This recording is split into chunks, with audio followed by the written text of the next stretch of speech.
What is up, everyone? It's Quinn here, and I have another draft strategy video for you guys today. So a couple days ago, I went through the best draft strategy when you're picking in the early first round, picks 1 through 4. Today, we're going to be focusing on picks 5 through 8, so pretty much the middle of every single round.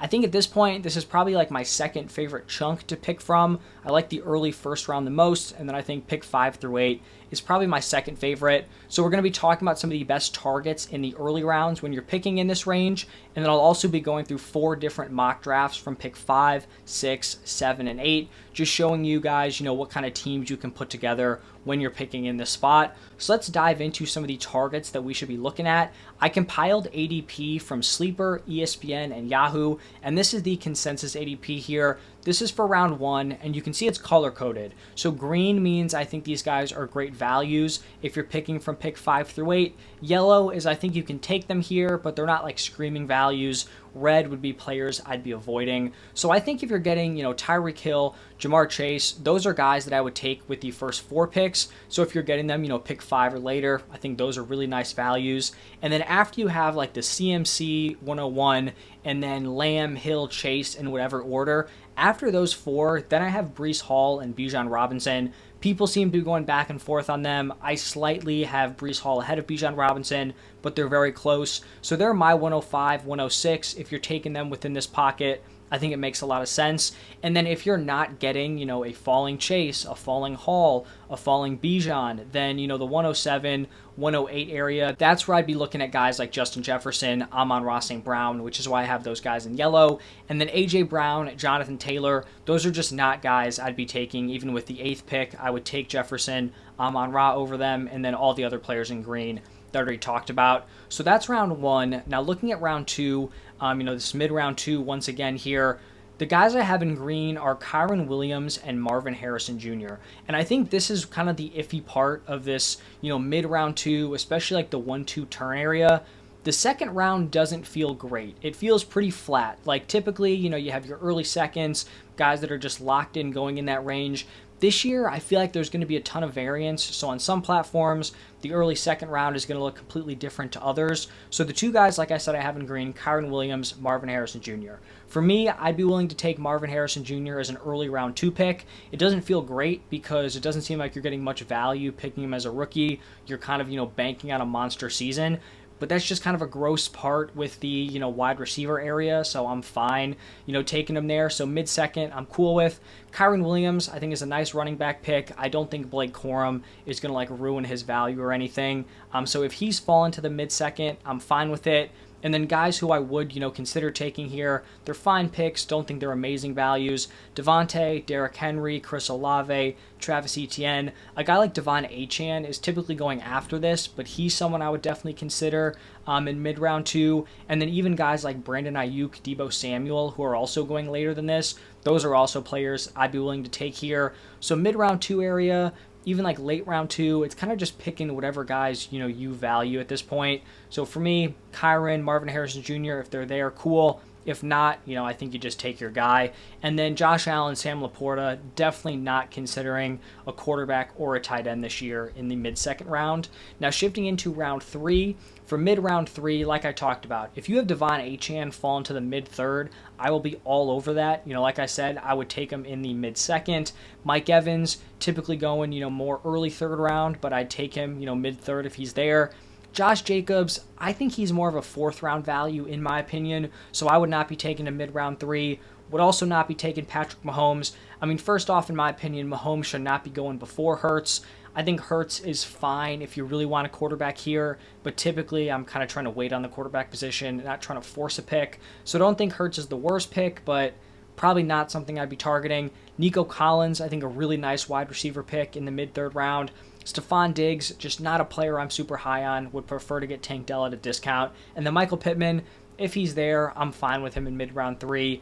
Mid-round 3 territory, I'm definitely, more willing to take the wide receiver position than what else is out there, with quarterbacks, running backs at this point. So those are some of the targets I'd be looking at in the first 3 rounds. Now let's actually dive into some of the mock drafts. So this first one was from the 5th pick. You can see the roster construction: 1 quarterback, 1 tight end, 2 running backs, 2 wide receivers, 2 flexes, and then 5 bench spots in this one. So in the first round here, we had Christian McCaffrey go at the 101, and then we had 3 wide receivers go 102 through 104, but my guy Jamar Chase, who I have as a top 3 wide receiver, he was not in there. Justin Jefferson was in there instead of him. So if I'm getting Chase at the 105, I'm going to take him there. If you want to take Bijan Robinson, if you want to take Breece Hall, I'm totally cool with it. For me, I went with Jamar Chase here in this PPR draft. And then like I mentioned earlier on with the targets, I'm fine taking Achane in the mid-second. I know, value-wise, it's not like I'm getting him at a steal for his ADP, but that's where I have him ranked. I think it's a pretty flat round in terms of value, so I'll take him there in the mid-second. And then I guess I get a falling Derrick Henry here in the third round, so maybe I reached on Achane, but Derrick Henry falls to me here. Don't think he's going to slip that far in most drafts, but we start off 1 wide receiver, 2 running backs. And then you can see in round 4, I mentioned how I'm not really trying to reach on quarterbacks.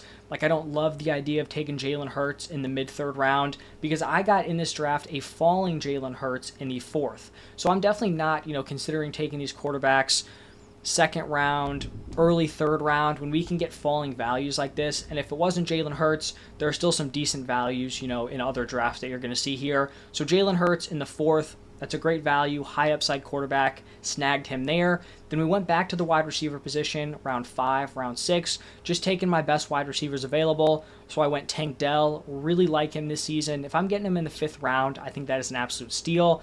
Also really like Chris Godwin. I also tried to not take the same player in more than 2 mocks, so keep that in mind here. But then in the 7th round, I think this pick honestly ended up being a mistake. I did want to get a tight end. I didn't want to get stuck without like a decent option, but just based on the way the other tight ends kind of slipped in this draft, I think it ended up being a reach. Value-wise, like I don't hate Ingram in the 7th, was an absolute volume monster last year, should have a solid role once again, but when you're seeing, a guy like George Kittle go in the 8th round, Brock Bowers going in the 10th, like I'd much prefer those values than a 7th round Ingram. So kind of a mistake on my part there in terms of just, not reading the draft correctly. Then I picked up one more wide receiver here with Christian Watson. He rounded out my last flex spot. Then I went back to some running backs, went Trey Benson, Chase Brown, got some wide receivers, Khalil Shakir, Jalen Polk, and then another running back in Jalen Wright. I think maybe one criticism of this draft is maybe I went back to the running back position a little bit too early. I had 2 studs locked in there, so maybe I should have attacked the wide receiver position a little bit more, but I also think there's kind of a fall off after you have like the Keon Colemans, the Christian Watsons, those guys. Once you're getting into like A.D. Mitchell territory, like I do think there's a little bit of a fall off, so maybe going running back was fine there. But that's the first team here. Now shifting into the 6th overall pick, same roster setup, also PPR, and this was a spot where my best player available was Bijan Robinson. The top 3 wide receivers I have, they all were off the board. Breece Hall went, so Bijan was my guy here at the 106. And then we hammered the wide receiver position in rounds 2, 3, and 4. So went Chris Olave mid-round 2, kind of where he's going. Sometimes he's going to go early second. Pretty much anywhere in the second round, I'm cool with Chris Olave. Then I really like Debo in the 3rd round. I think he's a really nice value. Would be willing to take him in the 2nd. And then Devonta Smith, honestly not a guy who I'm drafting a ton of, but I think if you're getting him at the 407, that's a really nice price. And then I had the opportunity to get a tight end here. Like I could have gone with a Trey McBride mid-round 4, but I realized we had 3 quality tight ends still on the board with Kincaid, McBride, Andrews. So I kind of risked it, was hoping one of those dudes would fall. Some team took Kelsey at the 210, so I definitely knew they weren't going tight end. And we ended up getting Mark Andrews to fall to us here at the 506. And this is another reason why I'm not reaching for these tight ends. Like, there's no shot someone should be drafting Kelsey at the 210 if I can get Mark Andrews to fall to me mid-5th round. Like, I have Kelsey, Laporta, Andrews, McBride all in the same tier. So having like 3 rounds of ADP difference between those dudes, or just having 3-round difference in terms of where they were drafted, in my opinion, that is way too extreme. So I'll just sit back. I'll take the value here with Mark Andrews. And then round 6, I went with Ramondre Stevenson. Ramondre is someone who I kind of like here in the 6th round if he's going to fall there. I think on other platforms, he'll probably go a little bit earlier on, but he signed an extension with this Patriots team. Not going to be a great offense, but he should be locked in as the running back 1 there. I think he's a very solid running back 2, especially getting him, in the 6th round. Then we went Chris Godwin again, mentioned how I'm very high on him this season. And then I got Jonathan Brooks in the 8th round. I definitely wouldn't be surprised if Jonathan Brooks ended up being my most rostered player this season. Just super in on him. Getting him as my running back 3, feel really good about it. Might have a slow start to the season. He's not going to be like forced into my starting lineup. So cool with how that pick played out. Then I went D-Hop in round 9. This draft was honestly just about getting these falling values. I don't draft a ton of DeAndre Hopkins, but if I'm getting him in the 9th round, going to have to pull the trigger. And this was a spot where I waited at the quarterback position. Maybe I didn't love the value out there. Like Richardson, if he fell to me in the 6th, might have taken him there. He got picked before me. I wasn't going to force it, so I wait. I get 2 late round options in Trevor Lawrence, Matthew Stafford. 2 guys you can, swap them based on the matchup. I think one of them at least should be playable week to week. So getting them in the 10th and 12th, I think is, just solid value at the position. Went Chase Brown at running back in the 11th, and then Elijah Mitchell to wrap it up in the 13th. Overall, I think our running backs are solid. Bijan's obviously a stud. Ramondre, I think, is a solid running back too. And then I think Jonathan Brooks has RB1 upside over the second half of the season. Really like our wide receivers. Olave, Debo, Devonta Smith, Chris Godwin, and then D-Hop thrown in there. Also had some nice running back depth, and then obviously Mark Andrews at the tight end position. So that was the 6th spot. Really liked the way that team kind of played out there. And then looking at the 7th, we actually went back to the well here on Bijan Robinson. Jefferson was a wide receiver that got pushed up. So we get Bijan here at the 107. We'll take that all day. And then we attack the wide receiver position again in rounds 2, 3, and 4. This time we went Ayuk and Debo, which I don't really love the idea of getting both of them, but Debo was just so clearly my best player available. I would have preferred to have selected Waddle if he fell to me, but he didn't. So, you could make a trade, move one of these guys if you don't like having both of them. And then Neighbors in round 4. I'd be willing to take Neighbors in round 3, so getting him in 4 is a value. And then we somehow got another falling Mark Andrews. If he's going to continue to fall there, I'm going to be smashing the draft button every single time. And then I guess kind of a similar setup here because we snagged Ramondre again in the 6th round. Then in round 7, I went with Hollywood Brown. Not really quite sure how to kind of separate these Chiefs wide receivers at this point. You have Rashee Rice coming off a great rookie season, but has a suspension looming. Xavier Worthy's a rookie, but should have some upside in this offense. And then Hollywood Brown is proven, but he hasn't necessarily had a monster fantasy season. So I'm fine just kind of buying into the uncertainty of this offense. You can see Rashee Rice went right after him. Then in round 8, I went with Raheem Mostert. I understand that he's 32 years old, but he's coming off a season where he was the running back 4 in points per game. He should be locked in, to a solid split here with Devon Achane. So getting him in the 8th, I think the value is just too good to pass up. This was another spot where we passed on the quarterback position. Didn't see a screaming value anywhere, so I went with Brock Purdy as kind of like my, fringe QB1 play. Stacked him to Debo, Ayuk. We were already kind of making a bet on this 49ers offense, so getting Purdy I think makes sense. Went with round 10, Cortland Sutton. Went with Zach Charbonnet at the running back position. Then I went with T-Law as my quarterback 2, just like I did in the last draft, to kind of mix and match with Brock Purdy. And then Vidal from the Chargers in round 13. So kind of a similar build to the last one. We waited at quarterback, have a stud a stud running back 1 in Bijan, and a stud tight end in Mark Andrews. Some nice wide receiver depth. So kind of an interesting build I think you can get here when you're picking in the middle of the first round.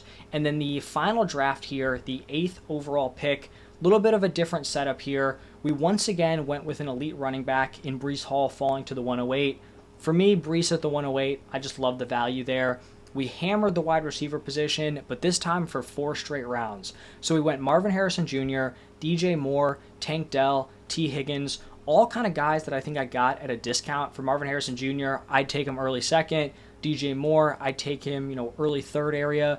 Tank Dell, definitely would take him before the 405. And then T. Higgins, in my opinion, slipping to the 508 is crazy. I think barring some bad luck, he's a guy who would have been a fringe wide receiver 1 over each of the past 2 seasons. So love those 4 wide receivers. We have wide receivers through the flex, so a nice start. Then we get Anthony Richardson in round 6. Like I said, if the quarterback value is going to fall to me, I'm fine taking it. We could have gone with Lamar at the 405. I don't think that would have been the craziest pick, but getting Anthony Richardson pretty much 2 full rounds later, would much rather have that. So Richardson slots in as the quarterback. Very high on him this year. I think he has a ton of upside, especially, with his rushing. Then we actually go back to the wide receiver position, and I think a lot of people here would try to force a running back pick. If there's not a running back I love that's available, I'm not going to try to force it. I really like Deontay. We're going to be wide receiver heavy, and you might be wondering, why are you taking a bench wide receiver, before a running back 2? And for me, you have 5 wide receivers, it's very unlikely that all four are not going to get injured and all four are not going to have a bye week at the same time. So you're going to need, an extra wide receiver to plug in there. So totally fine having Deontay start off on the bench. Then we get David Njoku in round 8. I'm fine taking him here. I think you get into a spot where once like Njoku, Ferguson, Ingram are off the board, maybe like Brock Bowers, like I'm okay with him. I don't love getting into the spot where you're having to draft 2 tight ends and it's like, Ben Sinnott, who's one of my late round guys, a Dallas Goedert. I'd prefer to just lock a dude that I feel somewhat comfortable up in the 8th round. I really like the player with David Njoku. It kind of just comes down to Deshaun Watson, which is somewhat concerning, but I'm fine taking the swing. And then since we went so wide receiver heavy early on, this is where we just hammer the running back position. A mix of like some handcuff options along with some guys who could kind of work their way into a starting role. So we go Brian Robinson, Blake Corum, Rico Dowdle, and Elijah Mitchell. So Corum, Mitchell, I think more of like those handcuff guys, but truly elite handcuffs, both of them. And then Brian Robinson could definitely, be leading this backfield in somewhat of a split with Eckler. And then Rico Dowdle, I think could end up being the Cowboys running back 1. Not super high on Zeke this year. So I really like this team, obviously strong at the quarterback position. The wide receivers, the strength. Waited for running back 2, but I think we definitely have a lot of options who kind of filter into that spot throughout the season. So that's the way this draft went. You can see here all the rosters put together. This is something I emphasized in the first draft strategy video, but this year I think it's very important to not force it at the quarterback position. There are going to be values if you don't get, a falling elite upside guy like a Lamar, a Hurts, and Anthony Richardson. You can just wait, get 2 really nice late round options. I think when you're picking here in the mid first round, you also have the opportunity for some of these tight ends to fall to you. Like when you're picking at that, late round 1, when you're at the 3-4 turn, it's probably not super likely that you're going to get Laporta, Kelsey to fall to you. And then it's like, do you want to reach for a McBride, Andrews in that range?